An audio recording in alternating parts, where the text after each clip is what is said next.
aniversário de Davi, e o Davi pequenininho, que fez um ano agora, dia 7, de abril, e Davi fez 7 anos em 31 de março. Nós estivemos com a família comemorando esses dias de aniversário. Foi muito bom, amados, o tempo que tivemos junto à família. Louvo a Deus pela oração dos irmãos, que estiverem irmãos orando, que carece das orações da igreja, das orações dos irmãos. Amados, nós temos meditado, estudado. Eu falei que esse ano Deus colocou no meu coração, está compartilhando com a igreja sobre o livro de quê? Que lembra? Romanos. E nós estamos compartilhando então sobre Romanos. E essa é uma carta que Paulo escreveu àqueles irmãos da igreja que se reuniam naquele lugar. E uma carta bem doutrinária, uma carta bem forte. E se tem algo que nós precisamos, amados, é crescer na palavra de Deus. Porque quanto mais robusta é a igreja em relação à palavra, ao ensinamento de Deus, mais forte ela vai ser para entender as ciladas do inimigo, mais forte ela vai ser para lutar contra esses ciladas, mais forte ela vai ser para não ser enganada. E a carta aos Romanos tem muito ensinamento importante para a nossa vida. Muito ensinamento que nós precisamos entender, queridos. Eu sei que hoje em dia eu ando em muita igreja e as pessoas gostam muito daquele oba-oba, você é vencedor, Deus vai lhe abençoar. Querido, nós já somos mais do que vencedores faz 2000 anos. Ali na cruz, Jesus diz a palavra, ele levou principados e potestades. Ou melhor, expôs publicamente ao desprezo principados e potestades. Jesus ali nos deu a grande vitória, a vitória da salvação. E quem já tem essa certeza da salvação tem motivo de sobra para se alegrar no Senhor. Porém, certeza de salvação hoje em dia é também um problema na mente de muita gente. Tem muitos cristãos que frequentam, amados, os templos, vão aos domingos, ouvem a palavra, louvam a Deus, mas saem das portas do templo com dúvida. Será que eu sou salvo? Será que se Jesus voltar hoje eu vou para o céu? Isso é uma das dúvidas que perturbam a alma de muita gente. Mas por que essa dúvida acontece? Amados, um dos motivos é o pecado. O pecado é uma das estratégias do inimigo, que ele quer que a gente justamente caia nas ciladas, porque o pecado gera dúvida. Começa a nos botar justamente em xeque em muitas situações. Porém, amados, quando nós vemos a palavra de Deus e começamos a entender o que Jesus fez por nós, nós vamos ver que salvação, ela não é uma conquista de ninguém. Salvação, amados, não é porque se merece ser salvo. E tem muita gente que está vivendo sinceramente enganado, achando que os feitos, as ações, as boas obras é o que vão dar a elas a salvação eterna. Elas vivem fazendo algo para Deus, achando que os seus feitos é que vão garantir acesso ao dia à presença de Deus. Isso está errado. Salvação, querido, nunca é por causa dos nossos feitos. Salvação é graça de Deus. Graça, amados, é um favor que Deus quis dar a pecadores arrependidos. Salvação é um presente de Deus para a igreja, para aqueles que entenderam o Evangelho e se renderam a Ele. Jesus, Ele comprou o povo com o seu sangue. O preço já foi pago. Nada do que você e eu venhamos a fazer nesse mundo vai ser algo para comprar salvação a Deus. Vai ser algo para exigir de Deus um pedacinho no céu. Na Idade Média se vendia indulgências bastante, né? Você olha, compre aqui essa indulgência, essa bula papal, que aí você está garantindo um espaço no céu para você, ou para um ente querido que partiu. E essa negociata em relação à fé, ao Evangelho, tem acontecido ainda hoje assim. Mas é interessante você ver e perceber que tem gente caminhando com o Senhor, entendeu o Evangelho, diz que ama Jesus, mas ainda não tem certeza da sua salvação. Não tem justamente essa paz interior que o Evangelho tem para dar. O Evangelho, meu irmão, quando ele chega para trazer para nossas vidas novidade de vida, novidade de pensamento, novidade de alma. É transformação. O Evangelho transforma. E quando a gente entende que Jesus, ele de fato levou todos os nossos pecados, a gente começa a entender isso, meu irmão, a gente vai ver que de fato nós recebemos o privilégio de sermos salvos. Se a sua salvação, a minha, fosse depender de você e de mim, nós não queríamos ser salvos. Se a salvação dependesse de nós nunca iríamos ser salvos. Porque diz a palavra de Deus, meu irmão, não há um justo sequer. Não há um justo sequer. E Paulo é enfático ao falar isso. Não há ninguém que possa chegar diante de Deus e dizer: Senhor, eu sou uma pessoa justificada por mim mesmo, pelos meus atos, por minha vida. Não há um desses. Porém, há pessoas justamente que foram justificadas pelo sangue de Jesus.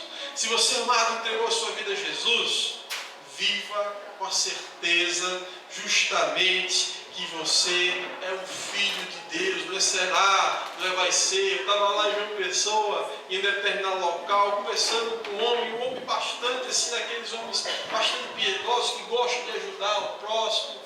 Mas ele ali confessa, conversando, ele disse: olha, eu não tenho certeza da minha salvação. Por mais que eu ame Jesus, por mais que eu tenha buscado e busque conhecer a palavra, eu não tenho certeza. Justamente por causa da doutrina que é passada para ele. A doutrina das obras, de que a salvação é pelas suas obras.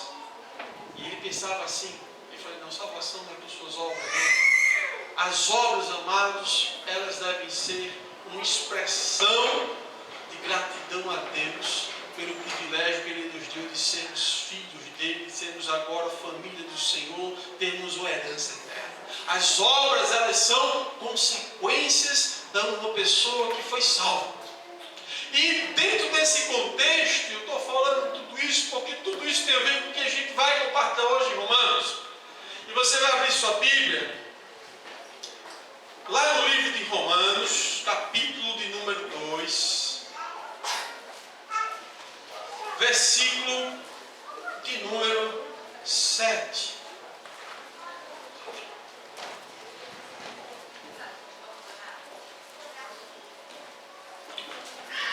Romanos, capítulo de número 2, versículo de número 7.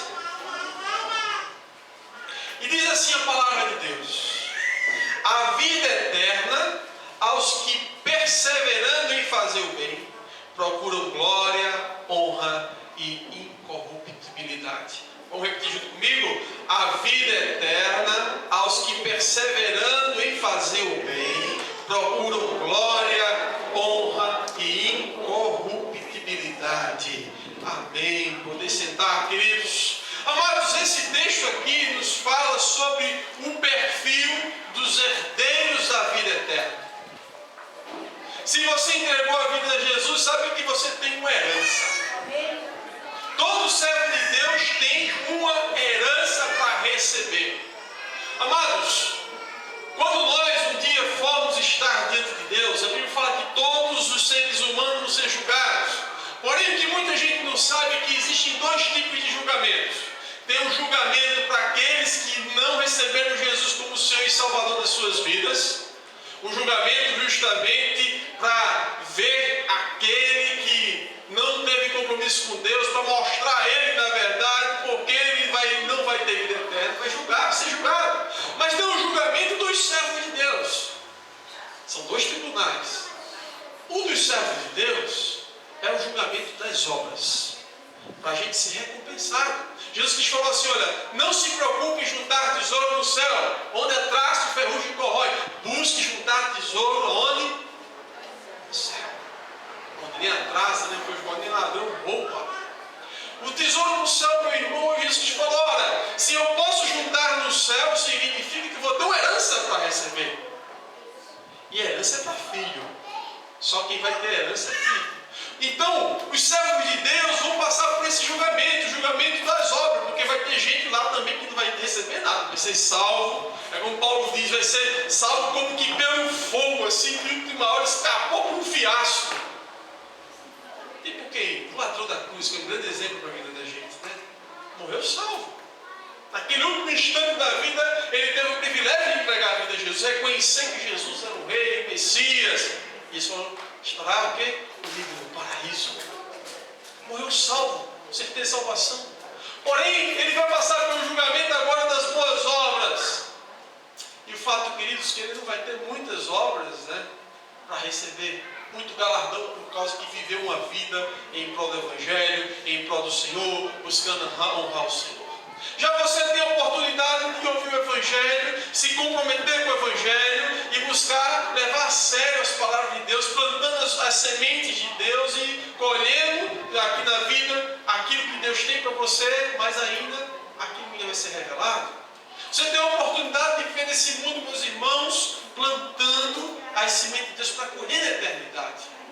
E vai passar um dia que o julgamento Deus vai te dar. Aí a Bíblia diz que vai ter aqueles que vão receber obra de ouro, obra de prata, obra de feno, obra de palha. Porque nem todas as obras que são feitas no nome de Jesus, elas vão ser recompensadas por Deus na glória. Às vezes tem obras que são feitas em nome de Jesus aqui na terra que vão ganhar status dos homens, mas não vão ter status de Deus.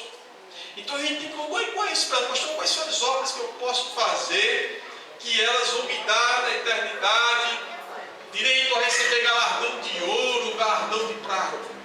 Mas Jesus Cristo falou, lá está nos Evangelhos, quando eu tive fome, me deste de comer, quando eu tive sede, me deste de beber, estando nu, me vestiste, estando enfermo, me visitaste, estando preso, foste me visitar.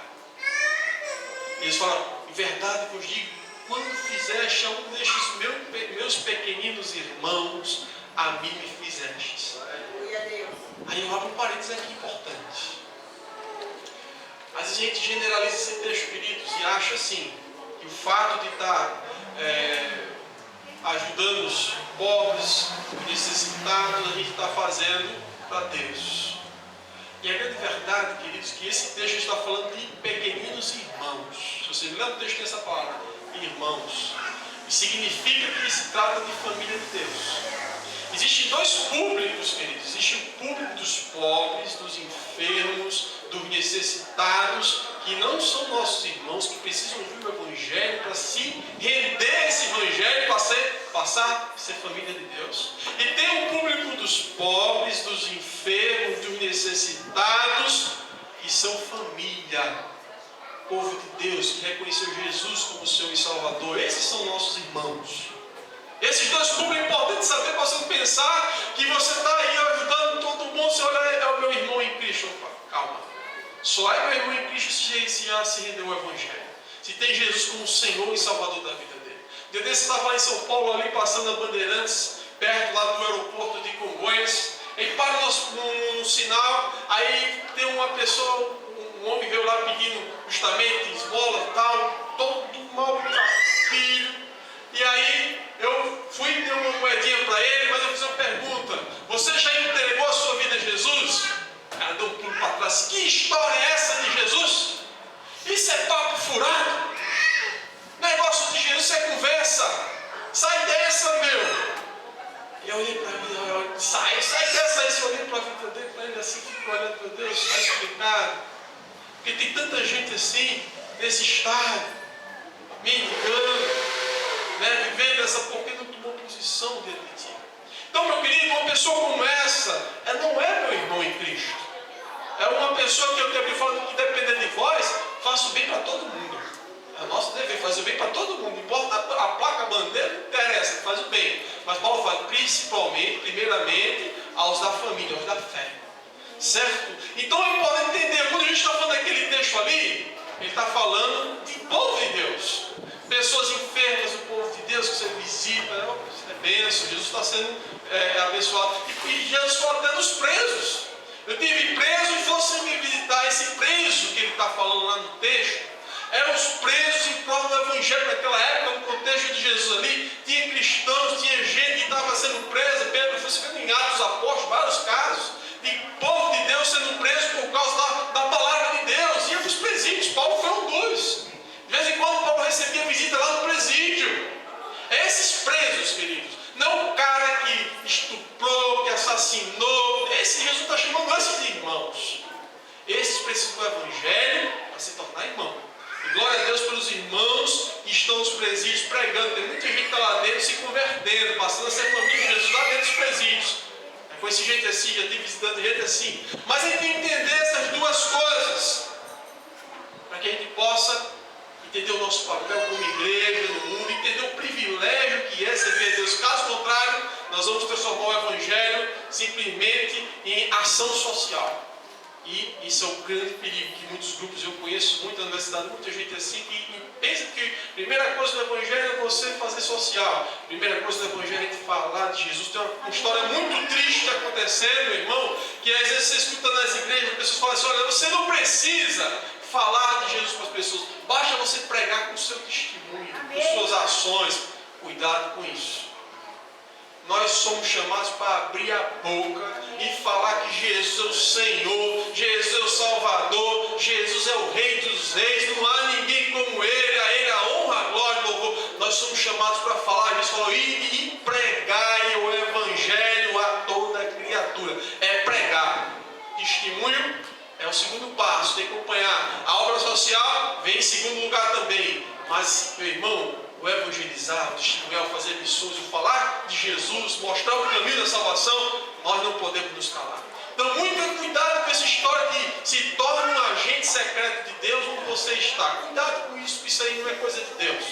Somos chamados para falar, para abrir a boca. Porque mesmo que bote você, como Paulo fala: olha, eu estou preso aqui, mas a palavra de Deus, o evangelho não está algemado, não. Lá na cadeia, Paulo prendendo Paulo aí pregou o evangelho, e ele disse que pregou para toda a guarda pretoriana, todos os soldados ouviram do evangelho, era soldado que se entregava a vida a Jesus. É assim, nós somos chamados para anunciar. E esse texto aqui, meus irmãos, nos mostra aqui claramente o perfil dos herdeiros da vida eterna.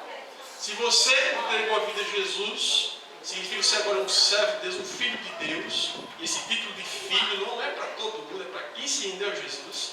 E se você agora é um filho de Deus, significa que você, como filho, tem uma herança. O pai, por mais pobre que seja, ele deixa, nem que seja um radinho quebrado como filho, mas deixa alguma coisa. É assim ou não é? Deixa alguma coisinha. Agora imagina você ter o título de filho de Deus. A herança que tem de Deus reservada dele, o ser mais poderoso e dono de tudo que ele tem reservado para aqueles que o amam, meu irmão. Não é pouca coisa não, viu? É coisa para você estar dando, vai dar agora, todo dia você vai agradecer a Deus de tanta coisa que ele tem preparado para aqueles que o amam. Mas esse que vai herdar a vida eterna, esse herdeiro, você e eu quero crer assim, que você já tomou posição dentro de Deus. Diz a palavra dele aqui em Romanos 7, que um herdeiro, ele é uma pessoa, em primeiro lugar, eles são pessoas perseverantes na prática do bem. Diz aí Paulo: a vida eterna aos que perseverando em fazer o bem. Meu irmão, somos servos de Deus, filhos de Deus, e temos que ter como característica, os salvos têm essa característica, a prática de perseverar. Nós não somos chamados para retroceder, para parar. É bem verdade que a Bíblia diz: olha, o justo pode até cair 7 vezes, mas 7 vezes Deus levanta, ele não fica prostrado. Ele vai adiante, ele toma posição. Ele quer agradar o seu Senhor, agradar o seu Salvador. E diz a palavra que esses aqui, que vão herdar a vida eterna, são pessoas que passaram essa vida perseverando. Porque se você precisa perseverar, significa que vai ter situações adversas contra você. contra a sua vida. Situações vão querer que você pare, situações vão querer que você desista, que você olhe para trás, viva desanimado. Mas o fruto do Espírito é amor, alegria. Fruto do Espírito, meu irmão, o Espírito Santo vem e nos energiza. É um orando pelo outro, daqui a pouco o coração se aquece novamente, a gente encontra fôlego para ir adiante, vai indo, aí continua perseverando, mas perseverando em fazer o quê? O bem. Não é perseverando em sentar no banco da igreja, não. Ah, que bom, fui para a igreja hoje, domingo, ouvi a Deus, ouvi a palavra, dei no dízimo da minha oferta, que bom, pronto, foi meu papel. Não é isso, é muito mais do que isso. Você foi chamado por Deus para frutificar nesse mundo. Não existe servo de Deus inútil, desocupado, que está vivendo, passando por esse mundo. Se você está só passando nesse mundo é porque você não se encaixou no projeto de Deus, você não está inserido. Deus não chamou ninguém para ser desocupado. São pessoas que vão perseverar, diz a palavra, praticando com ações, a prática e ações que são boas, agradáveis, louváveis, perfeitas aos olhos de Deus. Perseverando em plantar o bem. Não somos, meus irmãos, desocupados, temos uma missão muito importante aí adiante. E essa é a primeira característica que diz Paulo sobre os herdeiros da vida eterna. Essa é uma marca. Eles vão perseverar fazendo o bem. E tem bem que é só para você fazer. Que Deus chamou você para fazer e não eu. Tem bem que Deus chamou eu para fazer e não você. A Bíblia fala que Paulo diz que até as obras, Deus preparou as obras de antemão para que nós andássemos nela. Os teus dons vão ser alinhados para aquilo que Deus tem de projeto na tua vida. Os meus dons são alinhados para aquilo de projeto que Deus tem na minha vida. Então, queridos, é assim, você tem coisas que Deus quer contar só com você para fazer. Tem pessoas que Deus quer que você pregue, não eu nem outro irmão, é você que tem que pregar para ele e para ela. Então a gente tem que entender essas coisas. A gente tem que saber, Senhor, Tu me chamou para fazer o bem, para praticar, e eu tenho que perseverar fazendo o bem.